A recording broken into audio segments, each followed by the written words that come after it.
Écoutez, c'est hallucinant. Vraiment hallucinant. Je l'ai dit avec monsieur Adrien Gabot, qu'on voit ce Avocat. sujet qui nous a étonnés, qui est évidemment un sujet qui peut faire réagir et qui montre là aussi la difficulté d'intervenir pour cet État français avec un trafic de drogue en sous-location. C'est le 24 décembre dernier, la police effectuait une saisie dans un appartement d'Ivry-sur-Seine de 10 kilos de cocaïne. Le propriétaire de l'appartement qui sous-louait a prévenu la police après avoir découpé vers la marchandise et les dealers n'ont pas été arrêtés, mais l'homme reçoit des menaces de mort ainsi que des demandes de versement d'argent. Alors, monsieur Gabot est avec nous, c'est avocat de la personne qui a prévenu la police. J'imagine qu'il n'y avait pas parler à visage découvert. Je voulais juste qu'on voit le sujet et puis après, vous allez nous dire ce que vous en pensez et où ça en est, surtout ce matin. Ouais. C'est dans cet immeuble d'Ivry-sur-Seine que la police a saisi le 24 décembre dernier plus de 10 kilos de cannabis. À l'origine de cette perquisition, la découverte par l'un des locataires de l'immeuble que l'appartement qu'il sous-louait servait à un trafic de drogue.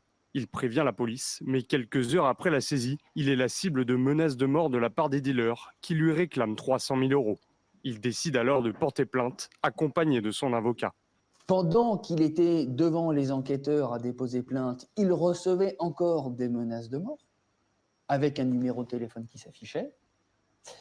Et j'ai alors suggéré, ainsi que mon client, aux enquêteurs de procéder à une interpellation parce que les personnes qui menaçaient mon client ignoraient que la police avait déjà réalisé une perquisition et pensaient que c'était mon client qui avait volé les stupéfiants. Seulement, ni les enquêteurs ni le procureur de la République n'ordonnent l'interpellation des dealers. Une décision incompréhensible pour maître Adrien Gabot, qui déplore une situation traumatisante pour son client. Mon client regrette presque d'avoir saisi la police. Selon maître Adrien Gabot, le parquet de Créteil ne lui a pas non plus donné d'informations. Voilà.